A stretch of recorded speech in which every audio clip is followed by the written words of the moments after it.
Hello दोस्तों, तो आज हम लोग बात करेंगे कि भारत सरकार के द्वारा बहुत सारी ऐसी योजनाएं चलाई जा रही है जिसके द्वारा सिर्फ किसान को एक बार अप्लाई कर देने पर उन्हें महीने में पेंशन के रूप में, सब्सिडी के रूप में उनके बैंक में सीधे पैसा मिलता रहेगा। तो वो योजना कौन सी है, नाम क्या है, योजना के तहत कितना पैसा या सब्सिडी मिलेगा और उसके लिए कौन कौन लोग पात्र होंगे, उनके लिए क्या क्या दस्तावेज चाहिए, डॉक्यूमेंट क्या चाहिए और अप्लाई कैसे करें, इस सबको हम लोग डिटेल में जानेंगे। तो सबसे पहला योजना जो है भारत प्रधानमंत्री किसान सम्मान निधि योजना, जिसको शॉर्ट में पीएम किसान कहते हैं। तो ये इसके तहत भारत सरकार के द्वारा हर साल किसान को एक बार अप्लाई कर देने पर 6,000 रुपये प्रति साल में एक बार दिया जाता है और ये 3 किस्त में करके आता है। सबसे पहला जो किस्त आएगा वो अप्रैल से जुलाई में आएगा, दूसरा 2000 आएगा अगस्त नवंबर में और तीसरा दिसंबर मार्च के बीच में आएगा हर साल। तो ये कौन किसान ले सकता है, कौन इसके लिए पात्र होगा? तो जिनके पास कृषि और जमीन है, मतलब कोई ऐसा किसान है जिसके पास जमीन है अपना, तो उस जमीन के कागज के आधार पर वो ले सकता है ये 6,000 का ये पैसा। और इसके लिए उन्हें क्या क्या डॉक्यूमेंट चाहिए, दस्तावेज चाहिए? तो आधार चाहिए, बैंक चाहिए, जो बैंक में आधार कार्ड जुड़ा होना चाहिए, मोबाइल नंबर जुड़ा होना चाहिए, जमीन जो आपका है उसका रिकॉर्ड चाहिए, खतियान चाहिए और मोबाइल नंबर चाहिए। तो इस सभी दस्तावेज को लेकर आप pmkisan.government.in पर आप जाके अप्लाई कर सकते हैं और वहाँ पे उस वेबसाइट पे जाके आप न्यू फार्मर रजिस्ट्रेशन करके आप आधार कार्ड नंबर और मोबाइल नंबर डाल के स्टार्ट कर सकते हैं और पूरा जो आपका डिटेल्स है वो फॉर्म फिलअप करके आप भर कर सकते हैं।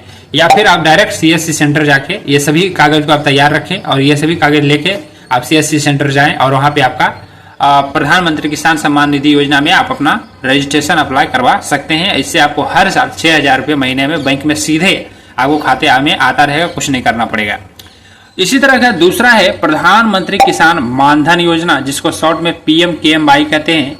इसके तहत किसान को जिनका भी उम्र, वैसा किसान जिनका भी उम्र 60 साल से प्लस हो गया है, उनको हर माह 3,000 रुपये पेंशन के रूप में दिया जाता है। और यदि कोई ऐसे किसान है जिनका मृत्यु हो जाता है तो उनकी पत्नी को आधा, मतलब 3,000 का आधा 1,500 रुपये प्रति माह पेंशन मिलेगा। इसके लिए डॉक्यूमेंट क्या चाहिए? तो आधार कार्ड चाहिए, बैंक खाता चाहिए, खेती, आपका जो खेत है उसका कागज चाहिए, खतियान और मोबाइल नंबर चाहिए। और ये कौन किसान ले सकते हैं? तो जिनका उम्र 18 से प्लस है और उनके पास कृषि योग्य भूमि है तो वे इसका फायदा ले सकते हैं। लेकिन इसके लिए आपको हर महीने जमा करना होगा पैसा। जिनका 18 साल उम्र है उनको 55 रुपया महीना जमा करना होगा। ऑटो डेबिट, मतलब सिर्फ आपको खाता में जाके पैसा जमा करना होगा और आपके खाता से ही ऑटोमेटिक पैसा ऑटो डेबिट के रूप में कटता रहेगा। यदि आप 18 साल से इसे स्टार्ट करते हैं तो 55 रुपये का महीना कटेगा, 30 रुपये से स्टार्ट करते हैं तो 100 रुपये का महीना कटेगा, 40 साल से स्टार्ट करते हैं तो 200 रुपये का महीना कटेगा। और जब आपका उम्र 60 साल हो जाएगा और तो आप आत्मनिर्भर हो जाएंगे, क्योंकि आपको प्रति माह 60 साल के बाद 3,000 रुपये पेंशन मिल जाएगा। और यदि किसान का मृत्यु हो जाता है तो पत्नी को 1,500 रुपये पर माह मिलेगा। और 60 वर्ष जब आपका हो जाता है तो आपको पैसा जमा नहीं करना होता है, सिर्फ आपको पेंशन के रूप में मिलता रहेगा। यह सिर्फ आपको 60 वर्ष से पहले तक आपको जमा करना होगा, 60 वर्ष के बाद पैसा नहीं कटेगा। मतलब आपके बैंक से जब 60 वर्ष से नीचे होंगे तो 55 रुपये, 100 रुपये या 200 रुपये उम्र के आधार पर कटता रहेगा, लेकिन 60 वर्ष जब हो जाएगा तो कटना बंद हो जाएगा और आपके खाते में सीधा 3,000 रुपये पेंशन आता रहेगा। अप्लाई कैसे करना है? तो इसके लिए आपको mandhan.in वेबसाइट पे जाके अप्लाई करना है ऑनलाइन, या फिर आप जो डॉक्यूमेंट हमने बताया, आधार कार्ड, ये सब, और आप जाके डायरेक्ट CSC सेंटर में जाके अप्लाई करवा सकते हैं।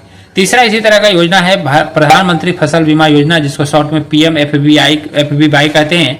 तो इसके तहत यदि किसान का फसल बारिश के कारण, सूखा, कीट के कारण, तूफान, बाढ़ से खराब हो जाता है तो उस नुकसान के आधार पर किसान को 5,000 से लेकर 50,000 रुपये तक सरकार के द्वारा सहायता किया जाता है। तो ये कैसे मिलेगा?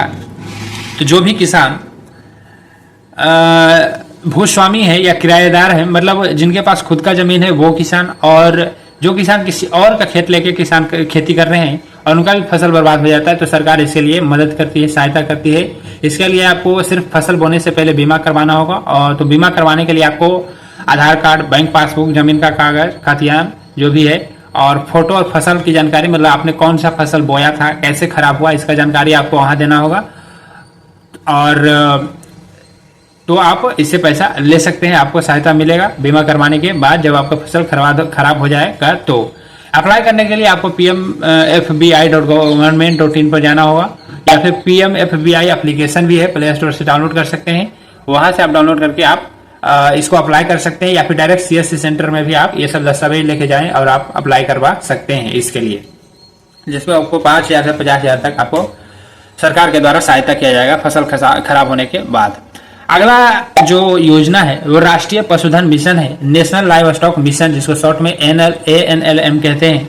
इसके तहत सरकार पशुपालन, मुर्गी पालन, बकरी पालन, भैंस पालन, भेड़ पालन और चारा उत्पादन के लिए 50% तक सब्सिडी 50 लाख तक देती है। मतलब इसका उद्देश्य सरकार के द्वारा है कि यदि कोई किसान या कोई व्यक्ति पशुपालन करता है, ये सब कोई बिजनेस स्टार्ट करना चाहता है, तो इसके लिए सरकार 50% का सब्सिडी देती है। 50% सब्सिडी का मतलब है यदि आप कोई योजना बना रहे हैं या आपका कोई प्रोजेक्ट है 5 लाख का, तो इसमें आपको 50% देगी, मतलब 5 लाख का आधा 2.5 लाख, 10 लाख का आपका यदि प्रोजेक्ट है तो उसका आधा 5 लाख रुपए आपको देगी और 5 लाख आपको खुद ही लगाना होगा। और सबसे बड़ी बात कि ये कभी भी वापस नहीं करना होता है, मतलब आपको सरकार कोई लोन नहीं देती बल्कि आपका सहायता करती है, क्योंकि इससे सरकार का उद्देश्य होता है पशुपालन को, मुर्गी पालन को या चारा उत्पादन का बढ़ावा देना। तो सरकार आपका लोन नहीं देती बल्कि सहायता करती है, जिससे कभी भी सरकार यदि आपको 2.5 लाख या 5 लाख दे देती है तो आपको कभी भी जीवन में आगे जाके लौटाना नहीं होता है, बशर्ते कि आपका जो प्रोजेक्ट है, योजना है, वो सही होना चाहिए, फेक नहीं होना चाहिए।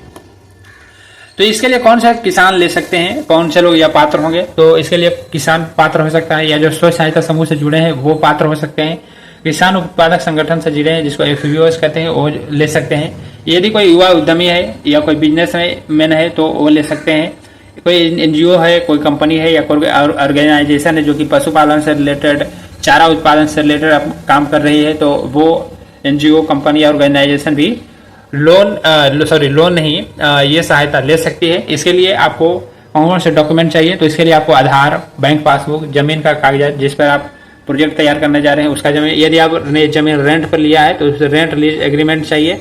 और सबसे बड़ी बात कि आपको प्रोजेक्ट बनाना होगा, मतलब आप कौन सा बिजनेस करना चाह रहे हैं, किस चीज़ का पालन करना चाह रहे हैं, उसका आपको पूरा रिपोर्ट आपको सबमिट करना होगा, फोटो सबमिट करना होगा, मोबाइल नंबर चाहिए। तो आप डायरेक्ट जो अप्लाई करने के लिए है जिला पशुपालन विभाग, डिस्ट्रिक्ट एनिमल हस्बेंड्री ऑफिस में जाके आप ऑफलाइन आप जाके फॉर्म ले और फॉर्म को सही सही भर के आप सबमिट करें। यदि आपको और कोई जानकारी हो चाहिए वहाँ पर तो आप वहाँ पर उनसे पूछ सकते हैं जिला पशुपालन विभाग में। और जब आपका अप्रूव हो जाता है आपका प्रोजेक्ट, तो फाइनली आपका मैक्सिमम 15 दिन या 30 दिन के अंदर आपका पैसा बैंक में सीधे आ जाता है। तो आपका जितना भी प्रोजेक्ट रहेगा उसका आधा पैसा आपका बैंक में आ जाएगा। और भी बहुत सारी योजनाएं हैं सरकार के द्वारा चलाई जा रही है जो कि हमने अगले वीडियो में बताया हुआ है। तो इस वीडियो में इतना ही। फिर और इस वीडियो से रिलेटेड यदि कोई क्वेश्चन है, सवाल है, तो आप नीचे कमेंट करें, हम उसका जवाब जरूर देंगे। धन्यवाद।